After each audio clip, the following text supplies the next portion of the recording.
kalau praktek politik seperti itu tidak bisa menjadi teladan dari seorang presiden. Kan kita bangga begini ya.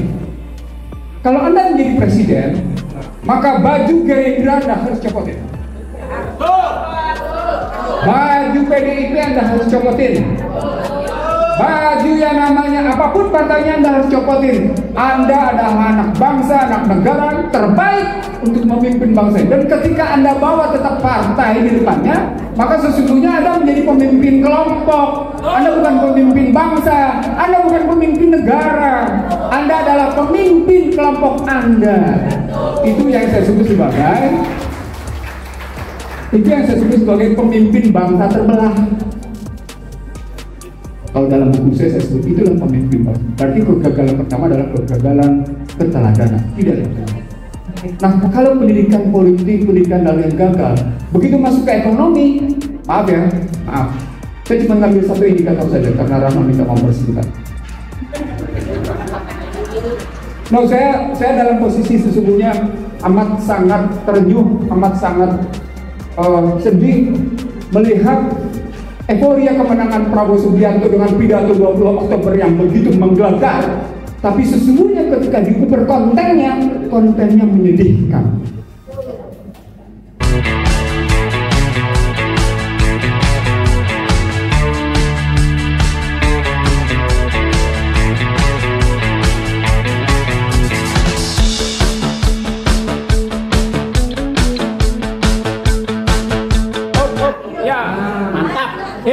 Bismillahirrahmanirrahim.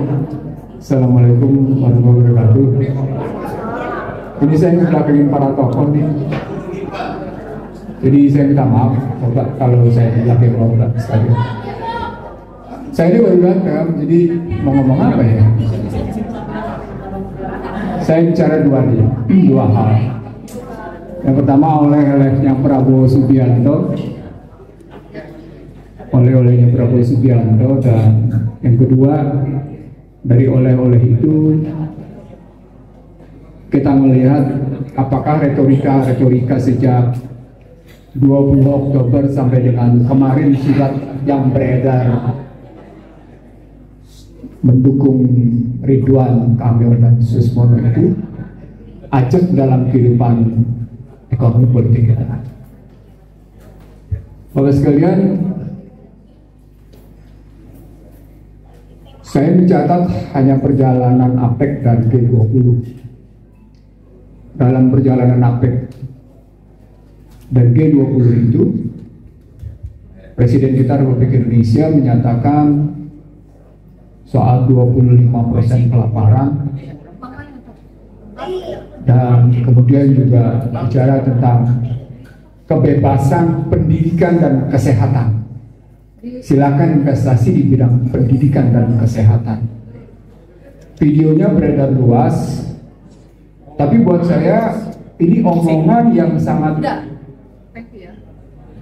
sangat berbeda dengan anggaran dasar Gerindra pasal 11.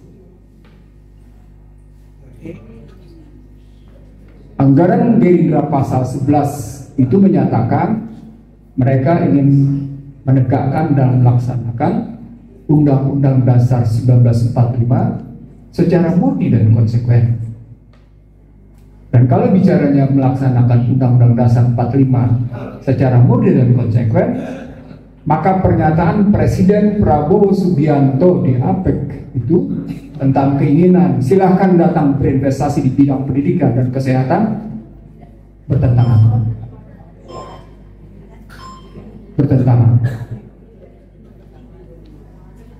Saya bahkan ketika ini kajiannya bukan kajian bercanda, tapi kajian pakai otak sedikit. Saya bahkan ketika membaca strategi transformasi bangsa yang dibuat oleh Byline, ditulisnya Byline oleh Prabowo Subianto, dan menyatakan ekonomi Pancasila atau ekonomi kerakyatan adalah Jokowinomics. Jokowinomics adalah ekonomi Pancasila, ekonomi kerakyatan. Itu bukti bahwa ada yang salah. Seketika di channel saya, IC The Real Show, di beberapa tempat saya menyatakan Ini bukti bahwa sesungguhnya Presiden Prabowo Subianto tidak mengerti apa makna sesungguhnya ekonomi kerakyatan. Apalagi hendak mengatakan no one left behind. No one left behind itu konsepnya bapaknya Sumitro Joyokusumo yang ingin mengatakan pembangunan harus dinikmati oleh semuanya tanpa ada satupun yang tertinggal. Kalau itu konsepnya, maka konsep Jokowinomics bukan konsep ekonomi kerakyatan. Tapi bagaimana dia tulis dengan byline strategi transformasi bangsa sebagai ekonomi kerakyatan, ekonomi Pancasila, kalau dalam istilah saya ekonomi konstitusi, itu sama dengan Jokowinomics. Ini bentuk misleading interpretation, satu pemahaman yang sesat. Ulang, ini bentuk misleading interpretation, satu pemahaman yang tepat. Dibuktikan kembali dengan pidato di APEC bahwa pendidikan dan kesehatan diliberalkan. Undang-undang Badan Hukum Pendidikan dibatalkan oleh MK untuk menyatakan bahwa pendidikan tidak boleh diliberalkan. Kita sudah tahu itu. Tapi kemudian juga lagi dengan model sampai akhirnya sekarang kampus otonomi dampaknya liberal habis. Dampaknya habis liberal. Dan Anda bisa lihat fakultas kedokteran biayanya 500 sampai dengan 1 miliar. Anda bisa lihat sekedar masuk fakultas hukum yang masuk dengan jalur normal, Anda tetap butuh biaya 50 jutaan. Jadi tidak ada lagi namanya biaya murah untuk pendidikan. Maka sejumlah orang yang sedikit punya uang mengatakan lebih baik menyekolahkannya di luar daripada menyekolahkan di Indonesia, sementara kurikulum di Indonesia tidak menjamin anaknya akan lebih cerdas. Dan pada saat sama ketika dinyatakan pendidikan diliberalkan, maka ada 4 kesalahan Bapak Ibu sekalian. Saya kira ini bentuk kesalahan yang amat sangat mendasar dalam cara berpikir para tokoh bangsa. Saya ingin mengatakan ini kesalahan amat sangat mendasar dalam cara berpikir para tokoh bangsa di negeri ini. Dunia pendidikan digawangi oleh 4 pihak. Gawang pertama adalah pemerintah sebagai teladan. Dia mengajarkan satu sikap, satu perilaku politik, satu pandangan politik tentang bagaimana seharusnya warga negara bersikap. Itu dicerminkan oleh pemimpinan nasional, dimulai dari presiden sampai kepada pemimpin-pemimpin lembaga negara sampai kepada tokoh-tokohnya. Ketika pemimpin negara itu perilakunya tidak konsisten, ketika perilaku negara itu, pemimpin negara itu menunjukkan bukan teladan yang baik, maka dia patut ditinggalkan. Dia tidak boleh contoh. Maka itu berarti terjadi kegagalan pertama. 10 tahun pertama di era Joko Widodo, saya orang pertama yang menulis "Shame on you" Joko Widodo. Anda buka jejak digital saya, nampak saya menyatakan pada tanggal 17, 18, dan 19 November 2014 artikel saya berjudul "Shame on you Joko Widodo". Apa poinnya? Joko Widodo bukan teladan. Hei, kau tak mempermalukan sesungguhnya. Saya tadinya mau ngomong tenang-tenang, tapi takut Anda ngantuk.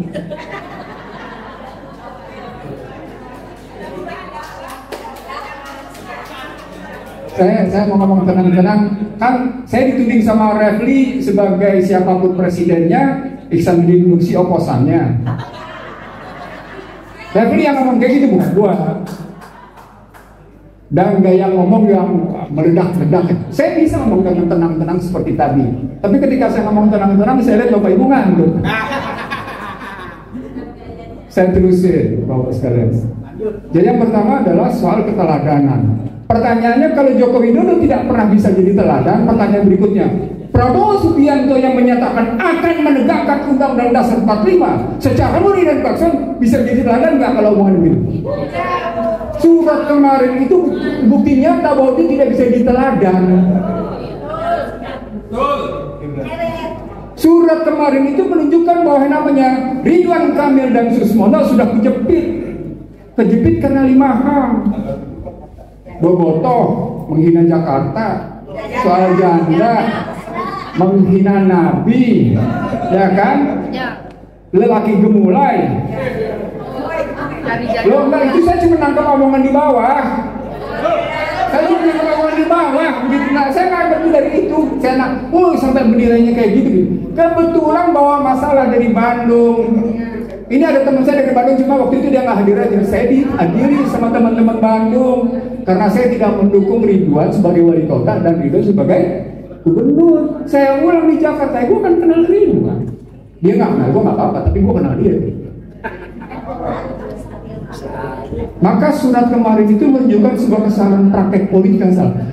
Bapak Ibu sekalian, kalau praktek politik seperti itu tidak bisa menjadi teladan dari seorang presiden, kan kita bangga begini ya. Kalau Anda menjadi presiden, maka baju Gerindra Anda harus copotin.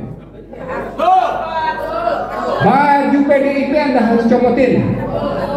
Baju yang namanya apapun partainya Anda harus copotin. Anda adalah anak bangsa, anak negara terbaik untuk memimpin bangsa. Dan ketika Anda bawa tetap partai di depannya, maka sesungguhnya Anda menjadi pemimpin kelompok. Anda bukan pemimpin bangsa, Anda bukan pemimpin negara. Anda adalah pemimpin kelompok Anda. Itu yang saya sebut sebagai pemimpin bangsa terbelah. Kalau dalam buku saya sebut itulah pemimpin bangsa. Berarti kegagalan pertama adalah kegagalan keteladanan. Tidak ada.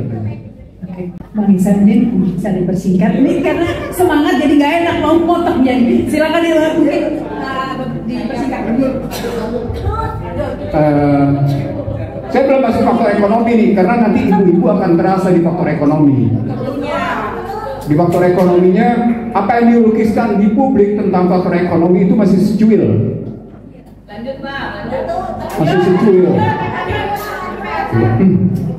Yang kedua adalah kegagalan lembaga pendidikan formal.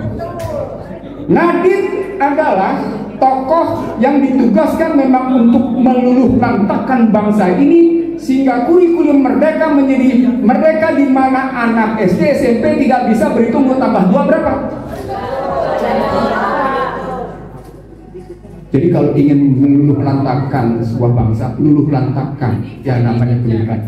Saya mau tanya sama Anda, ketika Prabowo menyatakan please come to my country, we are open to the education, we are open in health. Maka pertanyaan berikutnya, apakah negara maju terbuka untuk diintervensi dunia pendidikannya? Hingga hari ini Amerika saja tetap bertanggung jawab terhadap bangsa dan negaranya lewat yang namanya state university. Jadi nggak serta-merta diliberalkan. Yang kedua, kita gagal di lembaga formal tadi, lembaga formal. Ini bukan hanya lembaga pendidikan umum. Saya ingin mengatakan sama Anda, terutama pada mereka yang merasa dirinya sebagai ulama, tokoh, atau ustadz. Pesantren pun gagal. Pesantren pun gagal. Kenapa? Karena mengambilnya namanya model kurikulum barat. Apa indikatornya? Apa indikatornya? Pesantren mana yang punya kemampuan mengajarkan metodologi pada santrinya?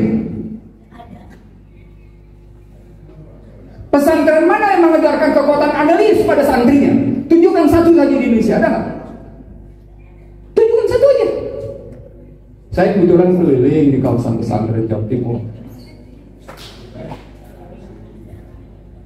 Ada beberapa pesantren di Jawa Barat yang coba menggunakan metode semantik, tapi tidak dalam. Itu yang kedua. Yang ketiga, kegagalannya lembaga ibadah. Anda bisa lihat masjid, Anda bisa lihat gereja, Anda bisa lihat namanya media sosial berantakan gak karu-karuan. Kenapa? Karena masjid diintervensi. Habis-habisan. Gereja ya tentu mereka menikmati. Saya percepat karena Rahma minta saya mempercepat. Saya sebenarnya tertarik untuk mengajak Bapak Ibu, yuk kita jangan cuma ngoceh. Yuk kita bertindak karena ada sebuah kesadaran yang salah dalam dunia pendidikan. Dan ujungnya yang keempat, kesalahan pendidikan di rumah tangga, di mana bapak tidak bisa menjadi teladan, ibu tidak bisa mengajarkan yang namanya soft skill. Ulang, bapak tidak bisa menjadi teladan dalam format berpikir, format bersikap, format mengambil pendidikan, tapi pada saat sama ibu tidak bisa mengajarkan soft skill, satu pelajaran sederhana untuk kebaikan hubungan, kesantunan hubungan. Maka kita bisa lihat yang namanya Gen Z itu perilakunya kayak empat-empatnya gagal. Kalau empat-empatnya gagal, dunia pendidikan kita kayaknya gimana? Jadilah niretik. Maka kehadiran Fufu Fafa, maka kehadirannya namanya bocil jadi wapres, lu tuh niretik, lu tuh nirmoral. Itu disebabkan kegagalan pendidikan. Lalu kemudian terbelahlah kita dengan pendidikan luar, dengan sertifikat dari luar, padahal diragukan sertifikatnya. Artinya apa? Double kegagalan kita. Nah, kalau pendidikan politik, pendidikan lalu yang gagal, begitu masuk ke ekonomi, maaf, saya cuma ngambil satu indikator saja karena Rahma minta mempersingkat. No, saya dalam posisi sesungguhnya amat sangat terenyuh, amat sangat sedih melihat euforia kemenangan Prabowo Subianto dengan pidato 20 Oktober yang begitu menggelegar. Tapi sesungguhnya ketika diukur kontennya menyedihkan. Apa indikator? Sederhana. Mari kita lihat dua indikatornya. APBN 2025 nilai tukarnya berapa? Berapa nilai tukar APBN 2025 dalam Undang-Undang APBN 2025? Berapa nilai tukarnya? 16.100. Kalau Anda nggak tahu, itu bukti bahwa Anda tidak peduli sedang dilakukan pemiskinan struktural sama Anda. Kenaikan perpajakan sebesar 43 sampai dengan 44 triliun disebabkan oleh kenaikan PPN 1%. Tetapi ada tetapinya. Tetapinya adalah Gini rasio dari 5 tahun sebelumnya ke 5 tahun ke depan tidak bergeser sama sekali. Dia bergerak 0,379 sampai dengan 0,382. Kalau dalam istilah saya 0,421. Apa poinnya? Tidak terjadinya perubahan ketimpangan. Apa poinnya? Ada prestasi? Nggak ada. Pada saat yang sama, Anda butuh soal makan bergizi gratis. Anda butuh yang namanya bantuan luar untuk melakukan itu. Padahal, kalau dalam konsep saya pada mereka, Anda punya potensi yang amat sangat luar biasa. Tetapi karena Anda telah menumpuk isu political distrust, maka Anda tidak bisa membangun kepercayaan betapa masyarakat ingin berkontribusi melakukan perbaikan. Nah, akhirnya Bapak Ibu sekalian, ya, sebagai penutup, saya tidak datang ke sini untuk melakukan sesuatu yang luar biasa. Soal bagaimana menggugat Fufu Fafa, soal bagaimana membawa Joko Widodo ke meja pengadilan, ini adalah negara hukum. Jadi tidak ada satu orang yang kebal di depan hukum. Jadi forum ini adalah forum yang sangat wajar jika punya keinginan untuk menggelar peradilan pada mereka yang melanggar hukum. Ulang. Forum ini adalah forum yang wajar jika ada keinginan untuk melakukan pergelaran di pengadilan terhadap mereka yang telah melakukan breaking the law, telah melakukan perlawanan terhadap hukum. Apa yang saya uraikan tadi pada hakikatnya tidak sekedar menggambarkan breaking the law, tapi juga breaking the social value, melanggar nilai-nilai sosial. Dan itu yang tidak kita sadari, bahwa kita juga ikut tertular. Sebagai penutup, yuk kita tetap jaga semangat kita. Ke depan kita akan lebih berat. Donald Trump akan memvonis Indonesia untuk masuk dalam posisi upper middle income. Kalau dia masuk dalam upper middle income, itu berarti prioritas untuk mendapatkan kemudahan biaya masuk akan dikurangi, dan itu berarti import Indonesia ke Amerika akan berkurang, dan itu berarti kekurangan dolar akan terjadi, dan itu berarti dolar akan naik. Terima kasih. Assalamualaikum warahmatullahi wabarakatuh.